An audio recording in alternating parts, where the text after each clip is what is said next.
ang temporary kuno nga custody the little boys kay Francis, but lift ang travel ban.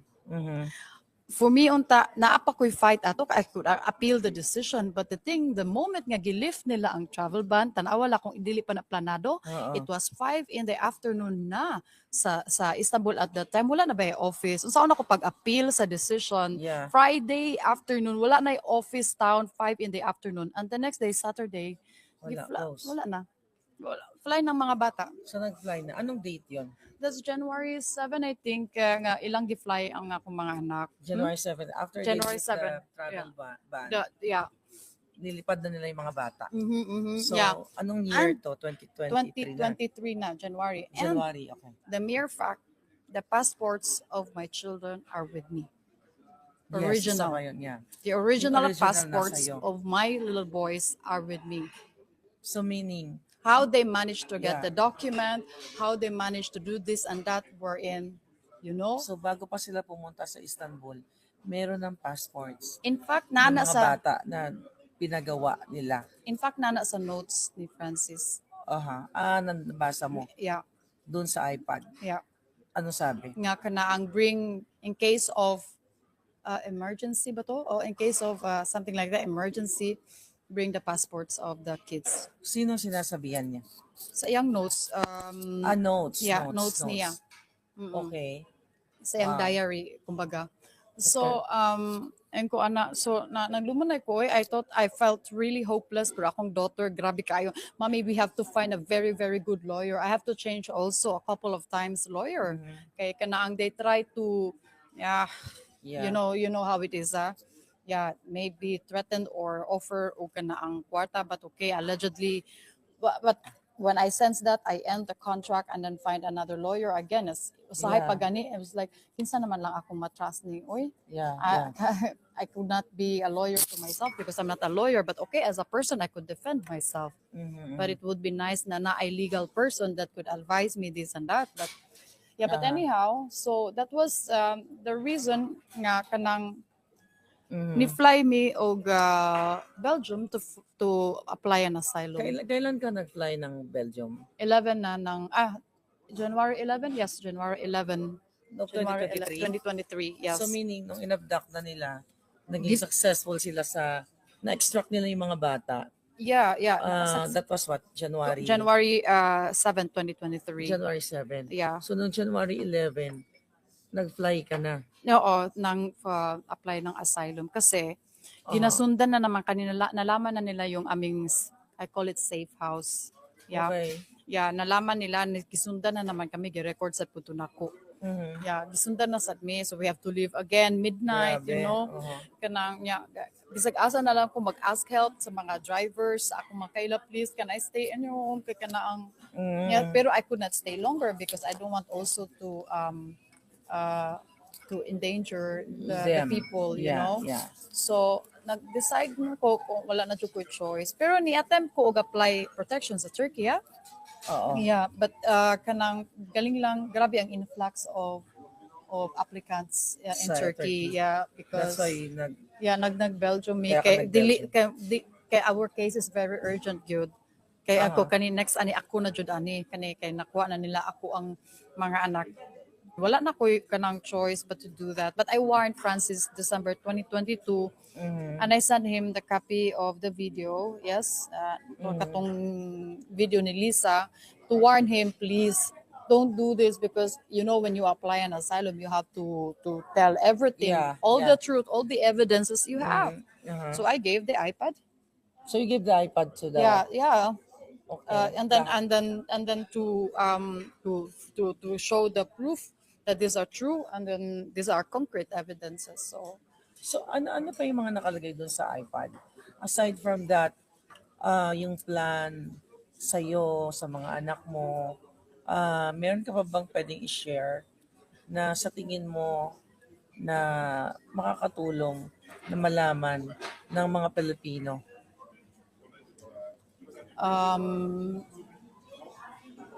Sa next kuan na lang siguro nato, no? Sa next vlog na lang natin siguro, or sa akong book, yeah, maghimo sad pug kog book. Gi write down nako tanan even to my dreams. And by the way, in meeting you before I have known or I didn't know Bojack TV or whatever, you know, I dream about it. Oh, wow. Yeah, I was like, oh my Paano? God. I remember in 23 November, was it? November or was November it? Yeah. 2023. Yeah, November 2023, nag-vlog man kano Mhm. about the military, was that? The extraction. The ISAF. The Yeah, the extraction. ISAF and the video, the audio. December, December towards, it's in the mid-December towards Christmas na ganito. Yeah. Hindi pa, dili. Kay birthday to sa akong anak, December 12. Yeah. Akong amiga, gisendan ko niya nga kanang, Shina, na-expose naman mo. Nakulbaan ko, unsay expose in town, uy. Yeah. Unsa may expose in town, uy. Na-expose naman mo. Tanawa, gisendan ko niya og link. Ko, it's about you. So, hala, no? You know, I remember we're having a dinner. Nag-dinner mi sa akong mga anak. Naghilak jud ko. Kay, na-reminded ko again, you know, nag-shake na sad ko. Kay, you know, kaning traumatic ba itong experience na mo, no? O di lang yun ako ma-express in detail here. Kay kana ang isod kayo i-detail pa, madugay ang atong interview. But anyway, gas-shake ko atong nga time. Ako mga anak po. All three of us were watching your video. Yeah. So how come they know? Giunsa na nila pagkasabot. And then so I was you know, nahatagan ko og hope nga all the while dili lang di ay ako ang nakabalo sa ako ang case, na sa di ay laing tao nakahibalo. Yeah. So mas natagaan ko og strength bala uy kanang nahibaw-an na jud sa mga tao di ay wala lang jud. Yeah. Ako wala lang ko strength nga mo pagawas ato nga time ba kay ang akong duha ka anak, little boys, naa sa Pilipinas, and ako kay baw, I don't know, I don't wanna think about any thing bad will happen to them, but me as speaking in public, informing people that there is a Belgium nag-file na sad ko ana o complaint sa authorities nga femicide attempt sa ako. Kung may tabo na ako, kung patyon ko nila, even in a form of accident, please, by all means, investigate. Kay kani ilan ning ginaplano tanan. Yeah, of course, you know. So, pati ako mga anak ko, ako po nang gi-appeal. By the way, hanggang ngayon ba, may communication ka pa sa kanya? I don't have a communication with Francis ever since, pero ang naami communication sa mga bata through the nannies. At the beginning, mang good, no, when we got in Belgium, I never told anybody good nga naabot na mi sa Belgium, nag-apply mi og asylum. Nobody knows. Even my lawyer didn't know. Because I could not trust anybody at that moment. Kay pwede man sila mo kisa may na-contact ni Sheena, basi kabalo sila asa sa Sheena, etc. Pero actually, naibawan naman nila nga naami sa Belgium ahead of time. Bisang nag-apply pa kog asylum, pero sige lang jud ko og deny. Yeah. Nga wala mi sa Europe. Ana-ana na po wala mi sa Europe. No? Even sa Turkey, akong mga kaila sa Turkey, wala po sila kay balo nga nami sa Europe. All they know nga kanaang maybe sa Morocco, nami sa Morocco, yes? Yeah. Pero sila, gi-record sa puto nako, naman puto ilang gisugo nga tao nga mag-apply na kuno sila og Schengen visa. Yung ko, shucks, nabawan jud nila nga na ako diri. Muna yung ko, at that time ba wala pa to amo ang results sa protection. Kulbaan jud ko maayos tanan. And luckily, in God's willing, na-release amo ang protection after 4 months. Yes. 4 months. Yeah, after 4 months, we had May. We have our protection. But all the while ato nga time sila pud gabuhat-buhat na sad sila unsa pa ilahang buhaton nako sa Belgium. Nag-allege pud sila allegedly nga naa ko sa Belgium, but in fact kabalo na sila nabe sila contact sa mga airlines. Yeah. So kanang so may bawaan matrace nila kung asa ka padunga. So so mga September I remember March 2024, September 2023, 2023, okay. gi-interview na sad me kay nag-claim na sad si Francis nga gikidnap kuno nako akong mga anak Mga bata. diri sa Belgium ga kuan siya nga allegedly kuno nga naa ko diri and also sa warrant of arrest. Sinabi niya. I would like to point out that I don't blame people who are involved in my case, especially for the nannies, for my friends that never helped me because they are afraid, to my family as well that were always afraid. Yeah, I have no communication at all. My father have blocked me already. And to the people, especially the military, I've heard, yes, that were asked to do these things because they just follow an order. I don't blame them, but I would ask your help if it would be nice to further protect us, to come forward. Yeah, that these are the truth and that this happened really during these operations, the extraction back in Turkey. And the people who have helped me, I thank them as well. That constantly give me prayers to people. The help that they can only give me is prayer is very powerful, by the way, because after all this journey, I don't have any power in the government or influence or money, to spend for all these things. But their prayers is very powerful. For me, it was my weapon to survive. Yeah. The strong faith, believing in truth, believing in justice. I know I know there are still people, a lot of people that believes in this. Only they are afraid. Now that we are all out, we are in this together. We fight for justice. We fight to help vulnerable people.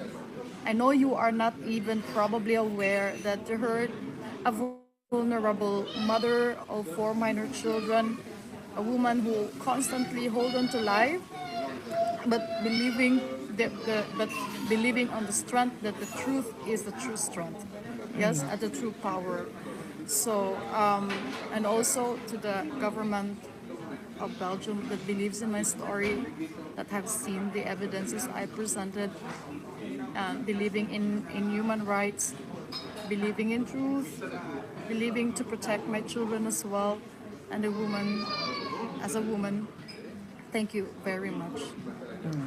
So, in addition, you feel safe here in Belgium so far? Well, they always ask me this in Belgium, the people I met, I encountered. In fact, literally, legally, I feel safe, but I already filed my complaint and informed the authorities that I have the fear of femicide. Yeah, that if something bad happened to me, even in the form of accident and I get killed, etc., please investigate. And these are the people who are wanting. Yeah, I mean, I mentioned the people that would want this to happen, that would want to kill me. Yeah. So, and also for my children, to protect my children. Of course, I don't have bodyguards here. I don't have, in Belgium, people here, we live safe normally. Yes. But of course, yeah. So, balikan ko lang yung mga bata, no? Ang two boys mo sa Pilipinas. When was the last time na nakausap mo sila? Yeah. 5-6 months ago. Yeah. Normally we had a communication with the nanny. I know that the nannies were just doing their job. I can imagine they're also afraid. I can't blame them. We spoke to the boys through them, but Francis kept pushing that he wanted to speak to Shania as well. But my daughter refused To speak to her father. to talk to him. And I asked the nanny, would you please respect the space that you have asked kasi it's part of our healing. You have to respect that because this is not a joke. Itong nangyari sa amin back in Istanbul, and we have to live in a safe house. We have to hide, we have to run, we have to ask protection, we have to be in a foreign land, we have Yeah. to run. That's not easy for a child and my children at the same time kasi for me at the time the education should not be compromised kahit we have crisis. Yeah. So in-enroll ko sila in online UK school kasi don't want them to stop. Yeah. For me, education is a power, knowledge is a power. This will navigate you in life talaga. So because nag-refuse man di-block niya. Wala na kami communication ng aking mga anak, little boys. But last time I heard, they are psychologically stressed. Stress, challenge. Yeah, they are hiring daw a life coach. I can imagine the life coach was also challenged. Yes, there is doing his job as well, which to guide the emotions of my little boys. But I don't think they will ever forget Yeah. those journey. I know. It's really hard for you. And constantly, that's constant every single day. Kasi mga anak ko, mga mama's boys. Sila, mama's boys, mama's girl, kana akong mga anak. So it was the very first time. And now it's years that we are away. Since 2022, well, di na kami magkasama. Now we are talking 2025 now. Yeah. But I still, 3 years na. I still fight. I continue to fight for their rights, yung mga anak ko. And sa akin din as a woman and as a human, I know they will try to be creative to to suppress me and harass me again, but I don't give up because I don't believe they're telling me that Sheena, they are still in power, this and that, and I said no, there is nothing like above powerful than our God, and I believe in that. Yeah. I believe in that. Kaya pag sinasabi ng mga tao, they are still in power, hindi ako naniniwala. Yung mga faith nila sa Ginoo, Yeah. I find it really hipokrito. Uh-huh. Yeah. Anong message mo sa gobyerno? Sa gobyerno ba? Dahil they're part of it eh. At kay Lisa Marcos. Dahil sa pakikipag-connives niya dito. I do not know if there is still a human in your heart reflecting sa nangyari sa amin ng mga bata bilang bilang citizen ng Pilipinas. Sana lahat ng mga nakaupo sa ating gobyerno mag-isip, think twice. Sabi ko, okay, siyempre sa mga projects, sa mga politika, away-away man yung competition, di ba Pero wag naman sana gawin yan sa mga vulnerable people na wala man lang kalaban-laban, Ang laban ko lang talaga ay katotohanan at yung justice. At me bilang ina, I'm very strong at that. Yeah. Yeah, I'm really fighting for my children. Sabi ko nga sa parents ko, kahit ikamatay ko pa to fight my children, I would do that. And my children will know this. And that I'm hoping that they will also continue doing that but during their time na talagang to fight for their rights and what is good and just. Yeah. So I'm saying this, kimuana man na I remember Francis magsulti na siya sa ako na you're too righteous. Nga na. Sabi ko, it's not about that. I think it's ethics, O kanang decency, okay, sa imuhang principles. Yeah. Kaya ako maniwala man ko, tuog yapon ko sa good and faith. So, anong gusto mong malaman ng taong bayan, ng Pilipino, dito sa harassment na ginawa sa'yo in connivance nga with the government? Ano yung panawagan mo sa kanila? Kasi I believe hindi lang to sa'yo nangyayari. Sa akin nangyayari din. So, but let's talk about your case. So, anong gusto mong maintindihan ng ating mga kababayan? Alam mo, nag-contemplate ko ba na I, I always tell my son that there's nothing like a hero. Pero in fact, I'm not claiming we are a hero. No, it's not about it. Pero kana ganing you are fighting for your right. For me, please fight for your rights. It is your right. Life is a gift, and it's not given not just from your parents but from our God.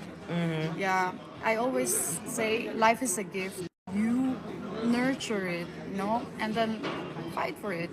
I know it's very easy to say this, even for me, kasi di sa ko katuo nga nakasurvive ko ani. But it's a constant battle, yes. But really hold on to your faith and do not be afraid, because fear, the moment you feel fear, if you are scared, takot ka, then you're in prison to it. You're in fact in jail. When you feel afraid, kung takot ka lagi. I'm not saying this na hindi ko na-experience yan. Na-experience ko yan. Natakot ako. Nginig ako, Kasi baka dito ganyan, papatayin nila ako dito, ganun. Really, wag kayong matakot. Yeah. Kasi marami tayo. I know it's really sad, journey for you. As a mother, nararamdaman kita. Ano yung message mo sa mga anak mo, sa 2 boys mo na years na hindi mo sila nakapiling? I'm gonna say this in English because they Okay. could not fully understand Tagalog. Sweetheart, I always call them my heart. I know you long for mommy. I long for your hugs too. I long for your touch, and I know you always want to sleep with mommy and feel mommy. I constantly remember those moments that we had fun. We were never separated. We traveled together. But don't give up, sweetheart. I want you to know that mommy is fighting, as you asked me before. Mommy, remember Shihan, when we spoke on the phone, you said to me, Mommy, you will never give up, right? Mommy, you will never give up, right? I don't give up, sweetheart. I would like you to know, Isanaya and Sean knows this. Mommy will never give up. We will be together again. Please hang on and hold on, okay? Sweetheart, mommy is okay here. We miss you constantly. We think of you constantly. We really pray that one day we will be together again. Yeah. Please don't give up. Have hope and faith. Mommy is constantly fighting for you, for us to be together again, okay? And I keep myself alive. We continue our life here while we are still fighting for you guys, okay? I can't wait to see you again and hug and kiss you, my love. Be very good in school, okay? I love you, sweetie. Yeah. So, ano naman yung message mo kay Francis, yung father ng mga anak mo? Francis, I wanted to forgive you because I wanted to give a very positive energy. I am still hoping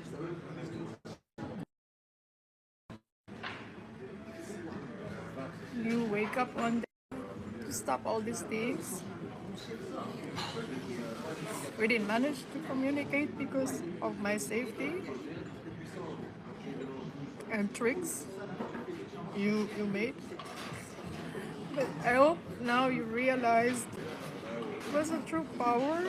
What is it that you wanted to win from this fight, which I never started, by the way. I become emotional because I've been wanting to tell you this. deeply soft. The children are constantly hurting. I do my very best to show them my strength and my fight. But I hope you realize as a human, uh, no,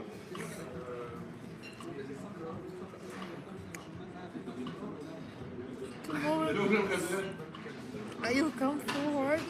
I hope you set aside your ego and pride and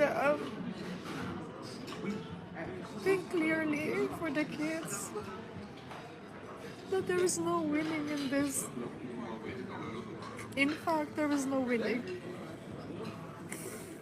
The only loss that can happen to kids, we constantly in stress of uh, not because you are Francis or my ex, but to pray that you will come to your presence of mind as a human and realize all these things. It's not a shame to claim our mistakes. I had mistakes too.